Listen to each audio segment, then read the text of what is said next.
bem-vindos a mais um episódio do PBBR Talks. O meu nome é Gonçalo Mendes Martins e sou advogado da área de prática de Corporate M&A da PBBR. Olá, o meu nome é André Marcos, também advogado da área de prática de Corporate M&A da PBBR.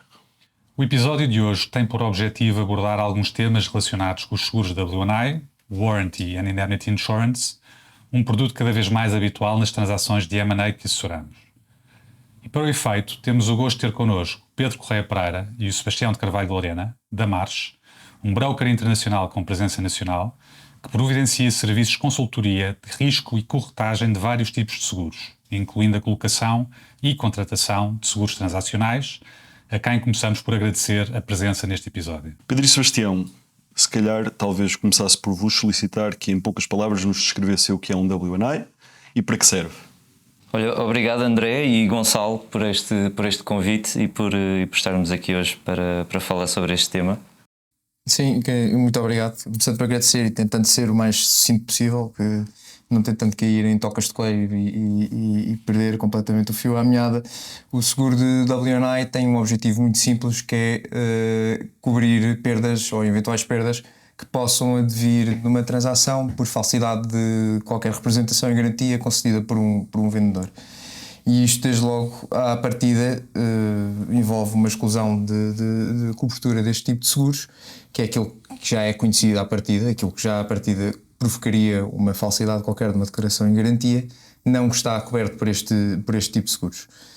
Mas, fora isso, este tipo de seguros não tem propriamente uma limitação de cobertura, podendo estar apto a cobrir qualquer tipo de representação e garantia que é concedida, numa base de que a matéria sobre a qual essa representação e garantia incide foi alvo de due diligence, e uma due diligence feita dentro dos conformes, em que tenha havido demonstração de um processo de disclosure completo por parte da parte vendedora.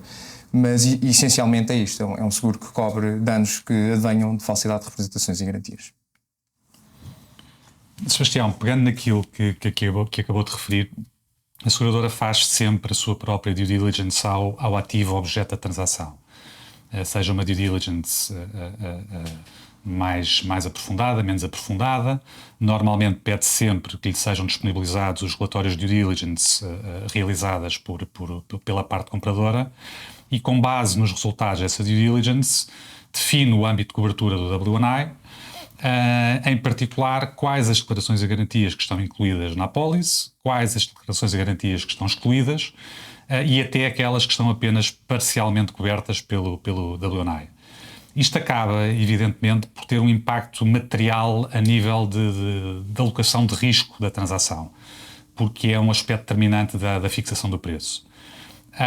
Em jeito de pequena provocação, e tratando-se de um produto seguro que cobre declarações e garantias prestadas por uma das partes em benefício da outra, podemos afirmar que o segurador é um parceiro da parte compradora, tradicionalmente o beneficiário das declarações e garantias, ou acaba por ser uma contraparte adicional. E pergunto-vos isto porque, em função do momento de envolvimento da seguradora, o comprador pode ver-se confrontado com uma situação, enfim, não diria delicada, mas que pode deitar por terra, desculpem a expressão, toda uma negociação prévia que já teve com o vendedor. Porque, no fundo, se um comprador começa por negociar os termos e condições da transação, sobretudo os documentos da transação com o vendedor, e só numa fase final resolve envolver a seguradora, é natural que o objeto das declarações e garantias que consigo acordar com o vendedor não seja exatamente igual ao objeto das declarações e garantias que acaba por ser incluído como segurável pela seguradora. E com isto pergunto-vos, na vossa perspectiva, qual é que é o momento ideal para envolver a seguradora em todo o processo negocial? Essa questão é de facto uma das que mais nos fazem quando pensamos no envolvimento da Marsh neste tipo de estruturações e depende efetivamente do tipo de apólice que se esteja a procurar implementar, ou seja, quando nós pensamos no momento ideal, nós enquanto equipa de consultores envolvida na transação pedimos sempre que seja o mais cedo possível, efetivamente, porque se for o mais tarde possível, a entropia dentro do processo vai ser tremenda e nós próprios também não sentimos conforto em estar a criar um workstream adicional no momento em que a transação está a 2 ou 3 dias de se fechar. Portanto, isso não é desejável para nenhuma das partes, comprador, vendedor, segurador ou consultor, ou como a Marsh. Mas ao pensarmos naquilo que é o desenvolvimento da própria transação e o tipo de proteção que se está a pretender delinear, eu diria que nós devemos perceber se estamos a falar para já de uma apólice sintética, em que o pacote de declarações e garantias é negociado exclusivamente com o segurador e, portanto, aí, no fundo, não é mais uma contraparte no processo, é a contraparte no processo, porque o vendedor se abstém naturalmente de prestar quaisquer declarações e garantias, ou se estamos a falar de um processo tradicional em que, enfim, comprador e vendedor discutem entre si aquilo que é o catálogo de declarações e garantias no SPA, e depois esse catálogo é então apresentado à seguradora. A nossa experiência diz-nos que o envolvimento de uma parte independente, como é uma seguradora, traz mais tranquilidade ao processo negocial.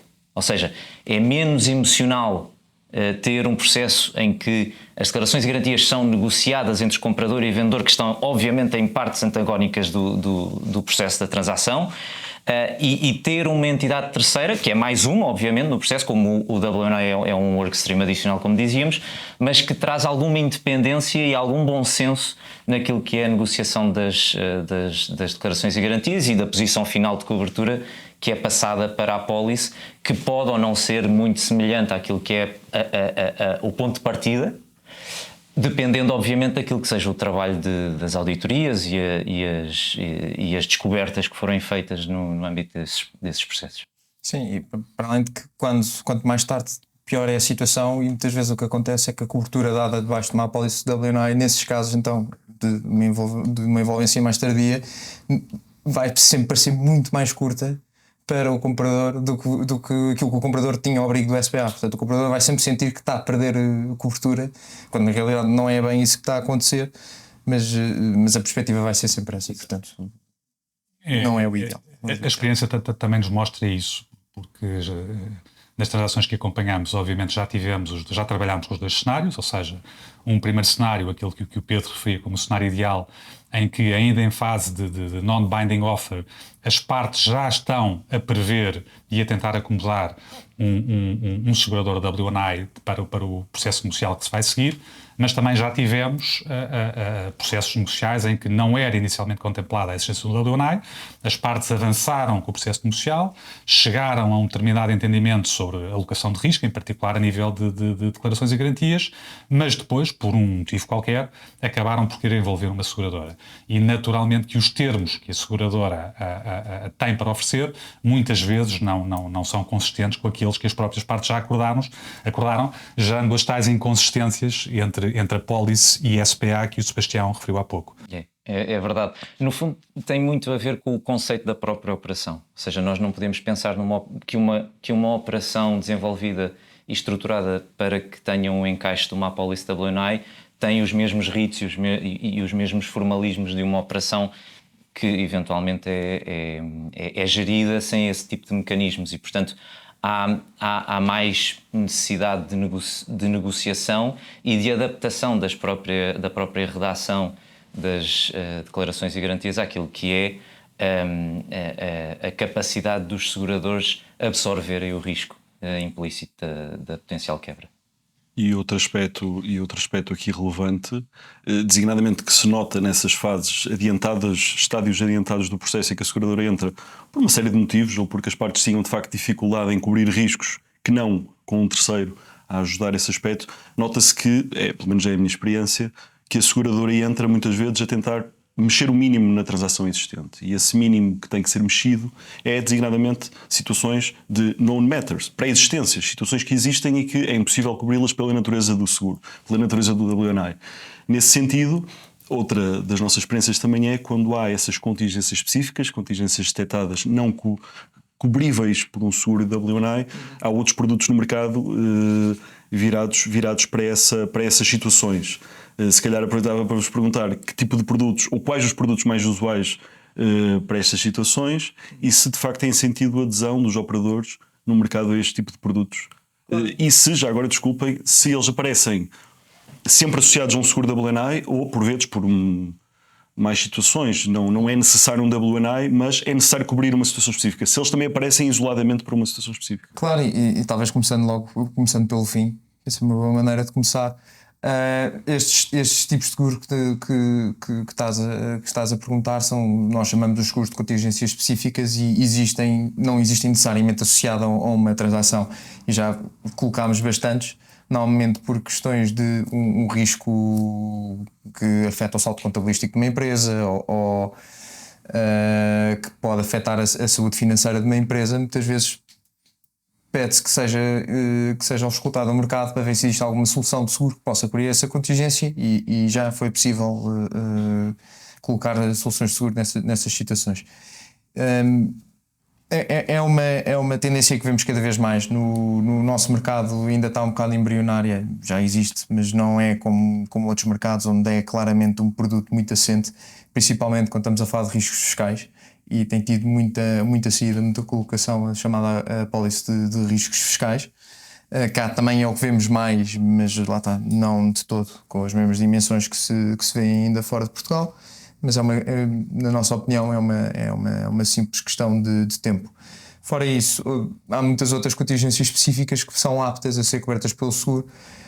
Não tem que ser necessariamente contingências fiscais, podem ser contingências relacionadas com licenciamento, contingências laborais, mas e até contingências ambientais. Nós também já tivemos experiência em Portugal na estruturação de soluções específicas, por exemplo, em ativos que teriam de ser reconstruídos e que nesse processo foram identificados diversos impactos ambientais potenciais, e portanto o risco dessa materialização acabou por ser transferida para uma apólice de seguro, portanto, sem dúvida. E nota-se que, e estávamos a falar disso há bocado, que a seguradora tem para si também essa intenção de desenvolver produtos adaptados ao mercado, adaptados às circunstâncias, e se lá está, no início a prática era essa, se é um tema conhecido, se é uma contingência identificada, as partes das duas ou o comprador aceitava que isso não fosse coberto, ou o vendedor tinha que manter a assunção de responsabilidade quanto a esse tema, com uma specific indemnity.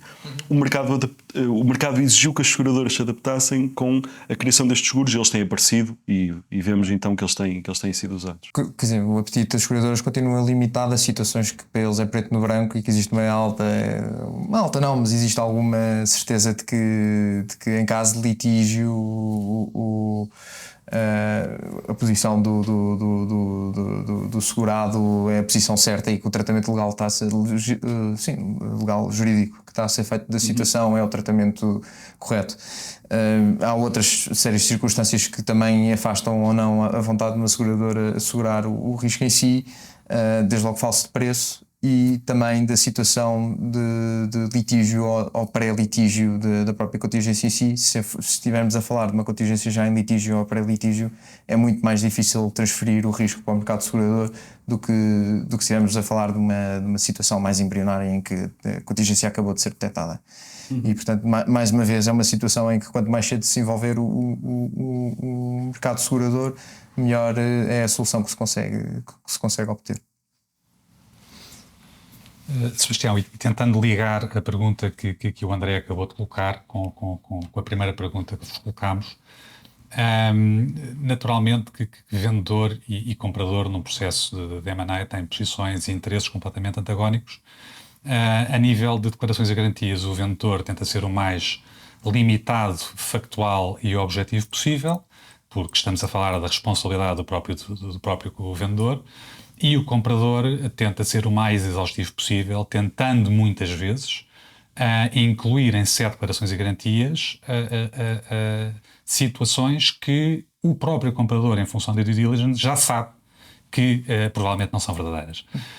O papel da seguradora, neste caso, funcionando como uma parte verdadeiramente independente, muito embora tenha naturalmente os seus próprios interesses, assume aqui, na vossa opinião, particular relevância, ou seja, pôr um bocadinho de, desculpem a expressão, ordem na casa entre aquilo que o vendedor não está disposto a declarar aquilo que o comprador quer que o vendedor declare com um âmbito bastante maior do que aquilo que devia declarar, e aquilo que são matérias efetivamente de declaração e garantia, e o que são matérias, como o André acabou de referir, de contingências específicas já identificadas.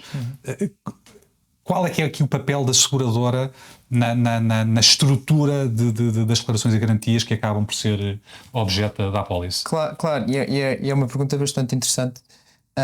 Principalmente quando se pensa porque é que o segurador exige sequer que o vendedor dê as declarações e garantias. Porque existe a hipótese de uma cobertura sintética de declarações e garantias, como o Pedro referia há bocado, mas há uma situação que as seguradoras nem todas oferecem, e quando o oferecem tem que haver uma razão justificativa para o fazerem. Maiormente o caso de fundos de investimento que estão a desinvestir de um ativo e que não querem, não têm conhecimento propriamente da atuação do alvo. Os seguradores exigem que o vendedor dê as suas representações e garantias porque exigem alguma responsabilidade da parte do vendedor. Ou seja, o vendedor tem que ter a consciência daquilo que está a dizer, tem que estar certo daquilo que está a dizer, porque no limite da situação o vendedor terá sempre responsável indiretamente será responsável em casos de dolo por qualquer representação e garantia que viole dolosamente, sendo que neste caso, havendo um seguro de alienae, responde primeiro a seguradora e depois a seguradora terá um direito de regresso sobre a parte vendedora. Mas dito isto, a seguradora exige essa responsabilização da parte do vendedor para que o vendedor esteja consciente daquilo que está a dar, que representações e garantias estão a oferecer e não estão a oferecer. E muitas vezes há um processo mais interessante que na apólice, quando se verte aquilo que é a cobertura do segurador das representações e garantias, muitas vezes a posição do segurador é dizer nenhum vendedor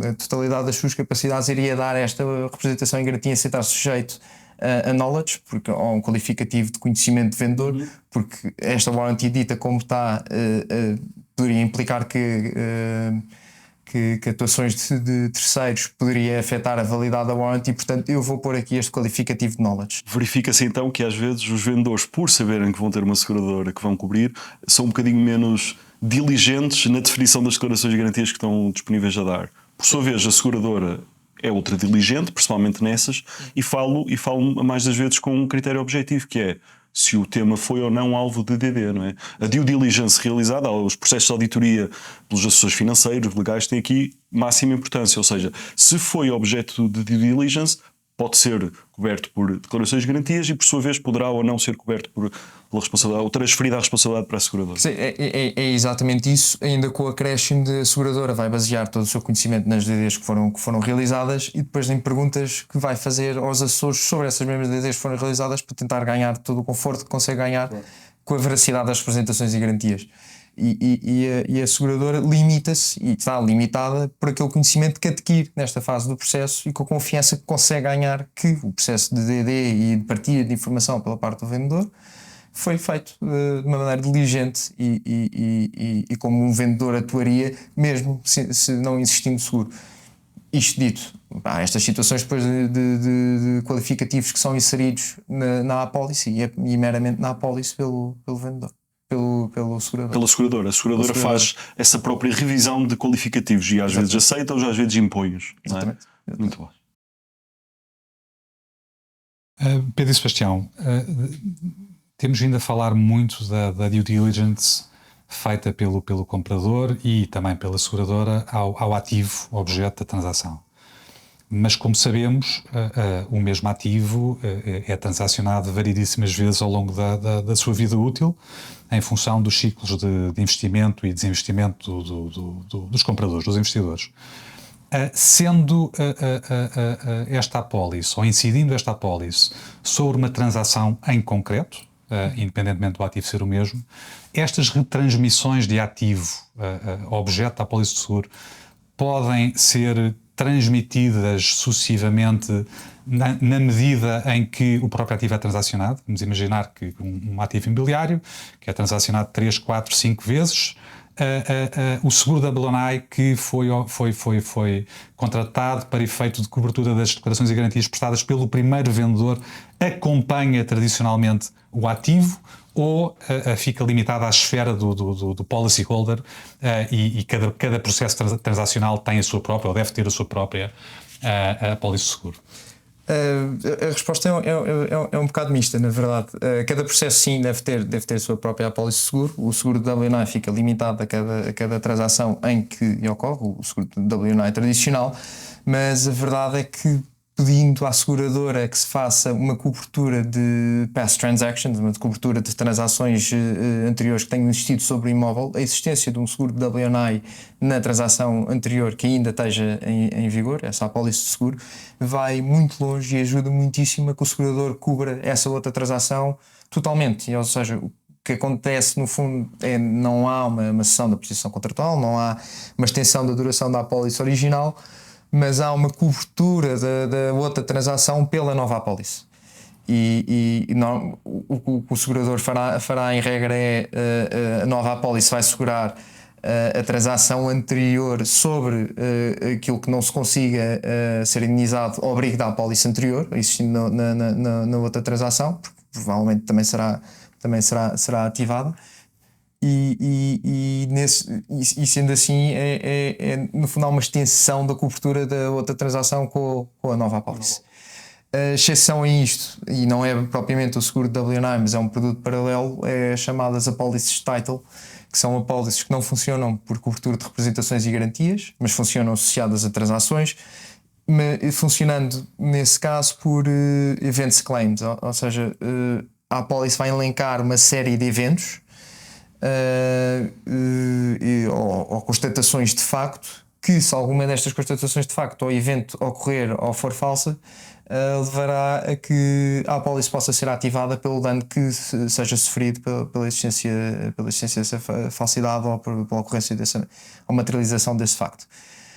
Estas apólices têm uma duração máxima de 10 anos neste momento no mercado, quer dizer que é sempre uma coisa que está a evoluir, sendo que podem ser cedidas, a posição pode ser cedida sem grandes problemas e muitas vezes podem ser renovadas a duração deste tipo de apólices. Também aí vemos as seguradoras a tentar adequar-se ao mercado ou a tentar aumentar o prazo de 10 anos a uns anos, não existia, não é? Sem dúvida. Aliás, nós temos conhecimento, por exemplo, de sinistros, quer dizer, que acabaram de não ser, porque as apólices tinham sido colocadas há 5, 6 anos e que a proteção que era conferida às declarações e garantias era por períodos muito mais curtos do que aqueles que assistimos hoje. E lá está, força também do nosso envolvimento junto do mercado segurador em obter melhores condições de cobertura no âmbito destas apólices, e que se o evento ocorresse hoje, ela já estaria, obviamente, já poderia responder efetivamente perante aquela perda que veio a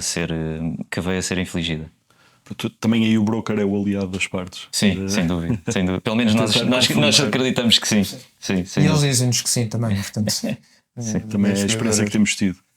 Para terminar, porque o tempo já não é muito, termino se calhar com uma última provocação. Ou seja, nós aqui nesta conversa concluímos que, por um lado, há temas que pela sua natureza ou pelos limites legais não são possíveis de cobrir por uma apólice de seguro.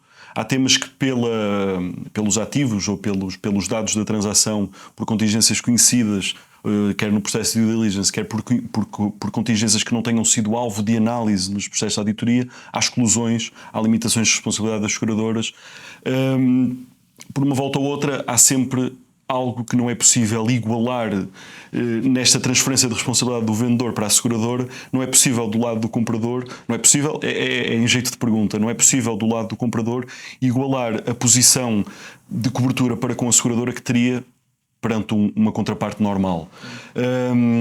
E portanto a pergunta que vos faria é se é possível um clean exit, um exit perfeito, um exit em que um vendedor transfere totalmente a sua responsabilidade para uma seguradora, e ainda a sua vida sem o risco de vir a ser chateado pelo comprador, ou seja, vir a ser alvo de uma claim direta, quer do comprador, quer do tal direito de regresso da seguradora. Não é? Certo. Não, é uma ótima pergunta e de facto faz-nos tocar num dos benefícios que pelo menos os nossos clientes, quando atuam enquanto vendedores de uma determinada transação, alegam para recorrerem à apólice WNI, que é precisamente reduzir o limiar de responsabilidade a um máximo de €1 e que lhes permite assim, portanto, promover uma saída limpa de um determinado ativo. E esse sim deve ser o verdadeiro conceito de saída limpa que nós devemos manter em consciência quando pensamos numa apólice WNI. Obviamente que quando estamos a falar de condutas dolosas ou quando estamos a falar de uma ação propositada, intencional de um vendedor, estamos sempre a falar de um potencial direito de subrogação da seguradora perante aquela entidade que demonstrou esse comportamento, mas obviamente que isso são situações extremas, limites, e não são necessariamente uma limitação daquilo que é uma apólice WNI, mas sim uma qualquer apólice de seguro. E isso há que ter nesse consciência. Caso, até estão no controlo do vendedor. Exatamente, ou seja, exatamente. Se é com intenção, exatamente. Que normalmente as seguradoras tendem a limitar essas situações de intenção, é verdade. de intenção de fraude. É completamente verdade. E na verdade é também um dos pontos que leva muitos compradores a optarem por estas estruturações. Porquê? Porque sendo ou não dolo, existindo ou não dolo da parte vendedora, o comprador acaba sempre por beneficiar daquilo que é a ativação da apólice. Pode sempre ir ter com a seguradora. Sempre. Então, no E lado depois do comprador tem cabe à seguradora, detectando que existe determinada conduta, exercer ou não o direito que lhe assiste. Mas isso já não, ou seja, já não impacta em nada com o comprador. E, portanto, essa sim é uma tremenda mais-valia que nós vemos nestes processos. Então podemos concluir que pelo menos o comprador consegue um clean exit daquela transação. Sim, em princípio consegue. Por um lado ou outro consegue sempre ver. E aqui se calhar uma coisa que eu e o Gonçalo também estávamos a discutir há pouco, o comprador, ou melhor, como é que a seguradora olha para situações em que, nestas situações de exclusão, em situações de exclusão inultrapassáveis, ou porque não se quer contratar outro tipo de seguro, de produtos, ou porque simplesmente são inultrapassáveis, os documentos da transação, os contratos de compra e venda regularem que nestes casos o vendedor é responsável. A seguradora aqui não tem nenhum conflito, não há aqui nenhum interesse divergente. O comprador pode perfeitamente blindar a sua posição, quer de um lado com a seguradora, quer do outro lado com o vendedor. Sim, já o fizemos, não é o mais comum. O mais comum é a limitação a €1, mas sim, existe possíveis casos de responsabilidade subsidiária do vendedor face à apólice. Uma cláusula já a dizer tudo o que a apólice não responder, volta para a responsabilidade do vendedor. Nessa repartição de risco é tudo um jogo de forças, não é? Depende da força da parte para impor isso à outra parte ou à seguradora, no fundo é um bocadinho isto. Até porque não há propriamente uma partilha de responsabilidade, nem há um conflito entre entidades potencialmente responsáveis. Ou seja, no fundo temos uma apólice que cobre aquilo que cobre e um SPA a prever que em tudo aquilo que não for coberto pela apólice, o vendedor será responsável, competindo depois ao comprador a acionar ou a seguradora por aquilo que está coberto ou o vendedor por aquilo que não está coberto. Se acima disso o vendedor ainda pagar a apólice, acho que... Depende muito das forças negociais no processo, como dizias há pouco, André. Muito bem, Pedro e Sebastião, muito obrigado pela vossa participação neste episódio. Como começámos por dizer, foi um enorme gosto e certamente que os vossos contributos ajudaram a esclarecer qualquer dúvida ou tema que abordámos. E voltaremos a encontrar-nos brevemente, se calhar não em contexto de podcast, mas em contexto profissional. Excelente, muito obrigado. Agradecemos também a todos aqueles que nos acompanham. Mantenham-se atentos a novos episódios do PBBR Talks.